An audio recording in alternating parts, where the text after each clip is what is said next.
Pete Firman. Hello, Matt. Thank you for coming for a coffee in Bath. I can't think of anywhere I'd rather be. This is wonderful. Than with me. Than with you at this table.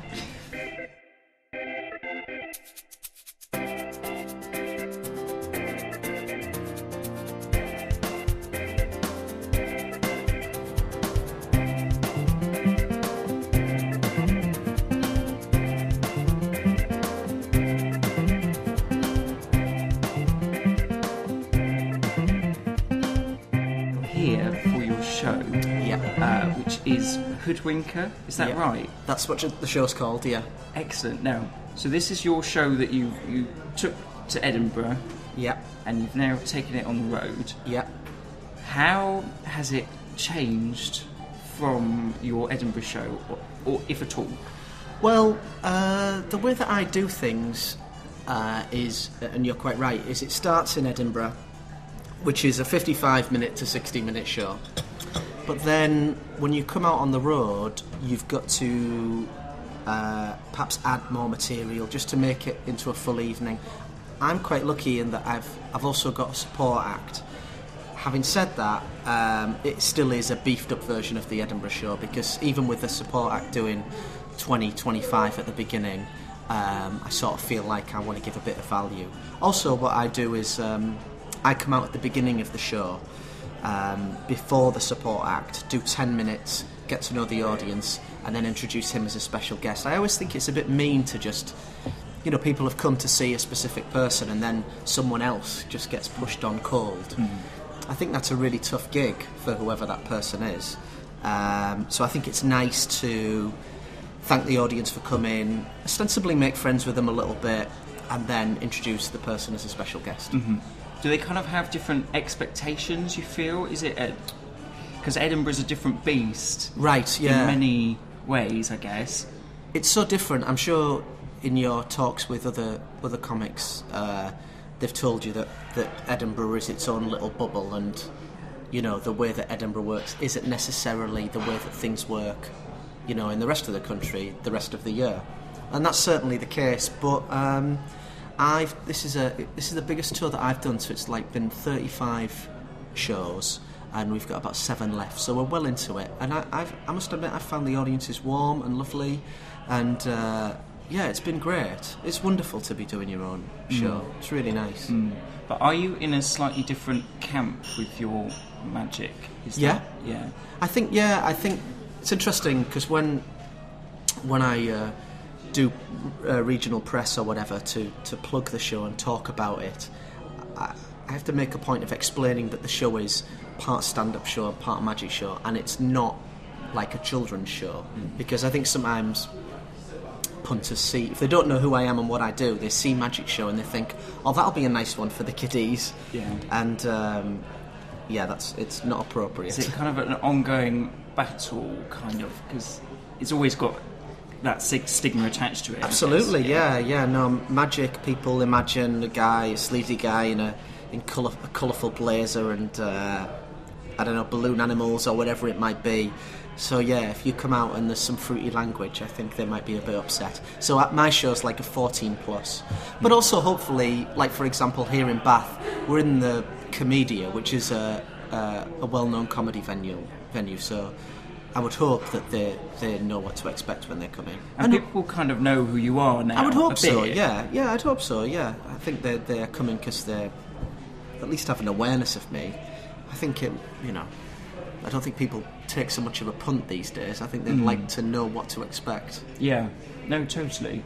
And do you find a lot of... Because you have done a lot of TV work, but maybe less so recently? Is that the case? Or... because you did the BBC One show, didn't you? Yeah, I did the BBC One show, which was at the beginning of 2012, and I suppose I did quite a lot of guesting stuff around Christmas, which I think helped the tour. So I've done bits and bats. Yeah. I suppose because there are few magicians on TV, you become a little bit more memorable. There's certainly more comedians on TV and panel show formats and things like that, but there's not as many guys doing magic tricks, so that's a smaller camp, so maybe it's easier for people to remember a face or a name. But the whole, I suppose, because you had Monkey Magic and Dirty Tricks, and it seemed to be quite a few kind of clumped together. Does it kind of go in waves like that, I guess? Well, it's Magic, like other TV formats, it's cyclical. It just like keeps coming round. What we're seeing on TV at the moment a lot, certainly what I'm seeing, is a lot of street magic stuff, which I remember, David Blaine coming on the scene in the late 90s, 97, 98, and it's sort of a reinvention of that format. And the shows that you mentioned that I'd done weren't really street magic, so you have Blaine, then I did a few shows, other people did shows too.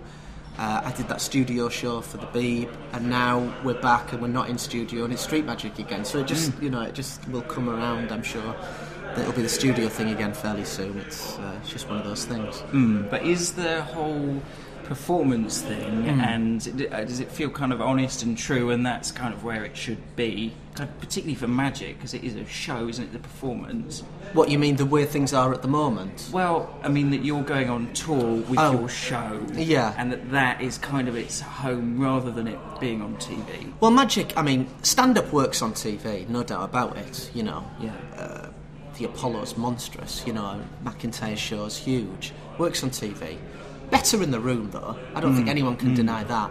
No. And probably more so with Magic, because Magic, however many lengths you go to assure the audience that what you're presenting to them at home is what they would see if they were in the studio, there's always that element of doubt. And it's easy, if a punter is bamboozled at home sitting on their sofa watching something, it's quite easy for them to say, well, I bet that's a camera trick, or whatever. It's a little bit like a get out of jail card. So yeah, it's so much better seeing it live in a club or a theatre or whatever it might be. How is it?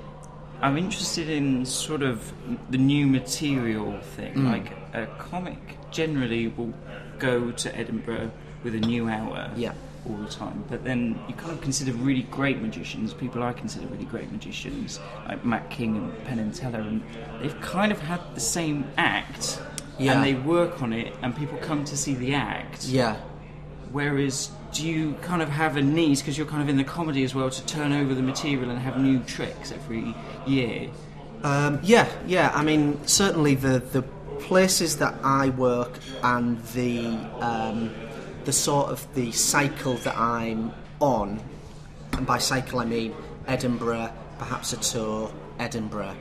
The ethos of Edinburgh is a new hour of material each year. That's the way that it goes. And I think that it is tough for a magic act. It's certainly, I should have my phone on silent. It's certainly tough for a comic, no doubt about it. It's tough for a magic act because magic tricks have certain rhythms, and there are opening tricks, and there are closing tricks, and there are audience participation tricks, and there's more audience participation tricks than there are tricks that you can just do on your own on stage. So all these factors mean that I find it quite hard to come up with a new hour of stuff, but needs must. I don't know about the performers that you mentioned, because I know Mac and Penn and Teller, they do turnover stuff, but the majority of the show remains the same. Like Penn and Teller, having said that, Penn and Teller, in Vegas, they close on the bullet catch. They come to the Apollo a couple of years ago. They couldn't do the bullet catch because of the gun laws, and they had another closing routine. So they've got a huge bank of stuff. I think I've heard Penn say that they've got 4 or 5 hours worth of material. But you naturally have your favourites.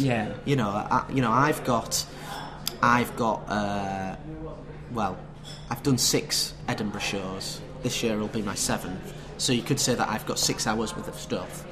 And some of it is better than other bits, you know what I mean? So is it something that you can go back to? You did a trick in year 3 or whatever, and what you mean, and remember how to do it, and sort of be able to. That's kind of. Is it like a bank of material that you've got and you can draw from, or is it that hour's kind of gone now because you've done it? It's a bank. I suppose it's a bank of material that you could draw from, but what I find is what I was doing in 2007 or 2008 might not suit me now. Might not suit the type of stuff I like to do. You know, I was at a different place. I was younger. I had different sensibilities. So there's all that kind of thing as well. But yeah, I mean, I'm quite lucky in that I developed my style in comedy clubs, and I've played most of the clubs in this country. So I'm able to call someone up and say, you know, I'm working on a new show, or I've got a new idea. Particularly in London, at short notice, I can call people and go and drop in and do 10 minutes here and there. And that's really how I'll get the Edinburgh show up to speed. Does it make you a different sort of comedian working in those... magician, I mean, working in those environments? Yeah, because you know, I learnt no one's gone to a comedy club to see a magician.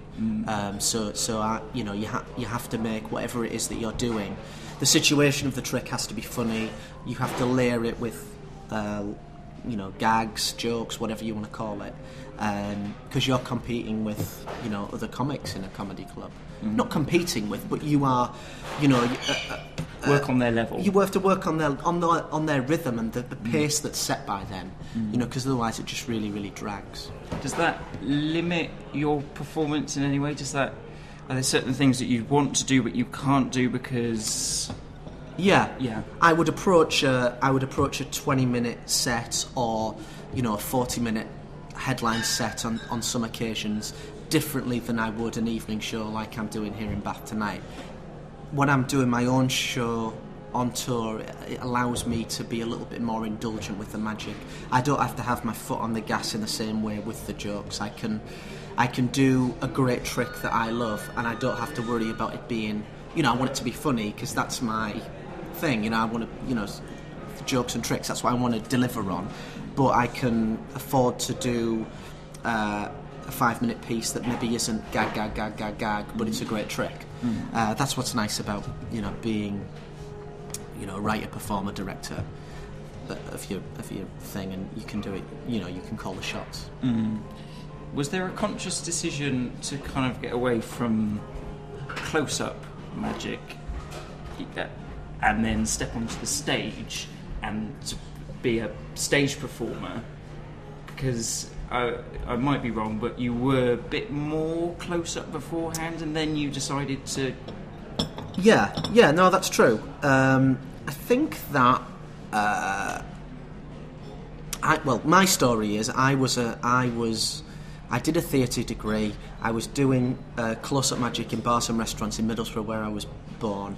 Started doing that at 17, did that through university, graduated with a theatre degree and wanted to be an actor.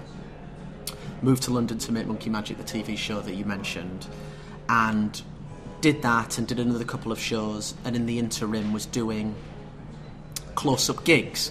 And for people that don't know, like, close-up gigs are like, you get hired by some office or some company and they're having like a Christmas party, or they, you know, it's like basically some sort of tax deductible bollocks. I don't know, they want to shell out a load of cash, and they hire these guys to go around and do card tricks, and, you know, you could be any guy, you know, it's sort of like hired help, really. You're just there to, you know, to entertain. Did you find those difficult then? I didn't find them difficult. I found them very unrewarding.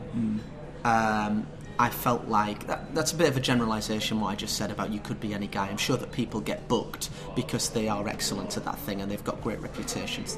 But I felt that there were occasions when I, you know, could have been anyone there. And also, I never liked approaching people and interrupting their conversation and feeling like a bit of an intruder. My sort of... Yeah, I suppose that's, you know, wanting to be an actor was about wanting to be on stage and having an audience's attention and doing that. So I'm this magician, I'm in London, I've done some TV stuff, I haven't got anything on the cards at the moment, I'm doing this close-up stuff that isn't really satisfying. So what about if I could do my magic act on stage? Well, where are you going to work, right? There's no sort of variety circuit, or there is a bit of one now, I suppose, the burlesque scene, but there wasn't really... there's certainly no magic circuit, that doesn't exist, but there's all these comedy clubs, and I was certainly aware of other performers doing stand-up comedy magic. People I really like. Sadowitz and the like. Sadowitz had been doing it. Lenahan, Zenon, Archer, loads of great people. So I thought, why not? And also, what was interesting to me that there was no one really of my generation on that comedy scene. I might be wrong. I don't think there was anyone of my generation, not noticeably.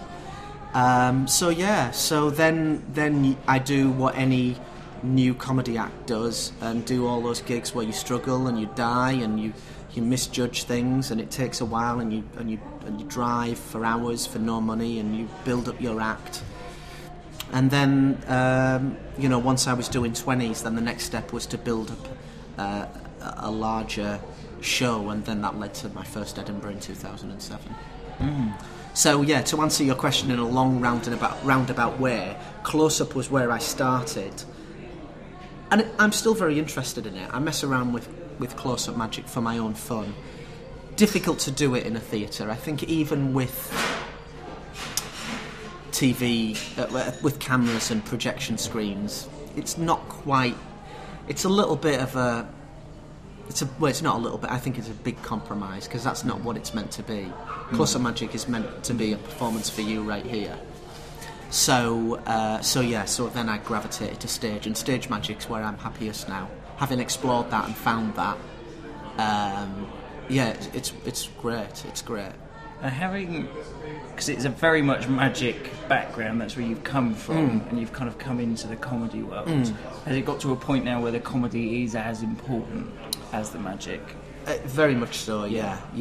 And if I couldn't tour, and if I couldn't do Edinburgh, then I would work on the comedy circuit. I do the comedy circuit anyway, because I love it. I mean, I just like it a lot. So I see myself more in the comedy world than I am in the magic world. I don't go to conventions. I don't really socialise with magicians or anything like that. Even though I'm very passionate about magic, my sort of closer friends are in the comedy world. It's kind of an odd world, the magic world, I guess, isn't it? It is a bit of an odd world, yeah. I mean, the magic world is... It's... a bit like a club, I don't know. It's a club, but it's also very much a kind of a hobbyist's world, and sometimes, magic shops and conventions, I think, cater more to the hobbyist than the professional, and that's fine. It's a great hobby. If you can't juggle, if you can't do ventriloquism, take up magic tricks. But yeah, it's and also the last thing you want, when you've done 5 nights a week of shows, if you've got a couple of days off, you don't want to go to the magic club or the convention. Does it get to that point where you're just totally? Because I did magic for a bit as well. Oh really? Yeah, and I go back to it occasionally. And then I like it for a bit, and then suddenly I hate it. Right. Just with... What do you hate about it? Just... I think it's just... I don't know. It's just almost a depressing feeling. Really? Well, because I sympathise with going up to people close up and intruding on them. And it almost feels like what you're doing is worthless. Yes. I suppose. In that environment, it does sometimes feel like that. I must say that, there was loads of times when you say, excuse me, and you do 10 minutes of stuff, and those people are really pleased that you came. But for me, it just wasn't enough. I like the audience all to be facing the same way, and when they get dark, then the lights come up on stage and the show begins. That's what I like, and that's what I'm enjoying at the moment. Excellent. Pete, thank you so much. Oh, pleasure. And good luck with the show. Thank you. And good luck with the rest of the tour. Have you got long left? Or we've got 7 shows. After Bath, including Bath, 7 shows remain, and then it'll be the big work on the Edinburgh show. It's great. I mean, actually, in truth, what I'm doing is I'm flushing in a little bit of new stuff into the show. But then after the tour finishes proper, I'll hit the new material nights fairly hard and get that new hour up to speed. Daunting? Very daunting. Exciting though. I love that ethos. I love working on new stuff. I love having an idea, having it not work, getting it to work, and then polishing it up. It's great. And when you get to Edinburgh, are you ready then? Oh, I like to hit the ground running. Yeah, I really. I did 1 year when I sort of, it took a week to kind of find my feet, and that wasn't a nice feeling. Particularly because, I think in Edinburgh you have 2 shows of previews, and then people are paying full price, and they deserve a show. There's no excuse really. So yeah, I like to go up there prepared. Thank you very much. Matt, thank you. Cheers, mate.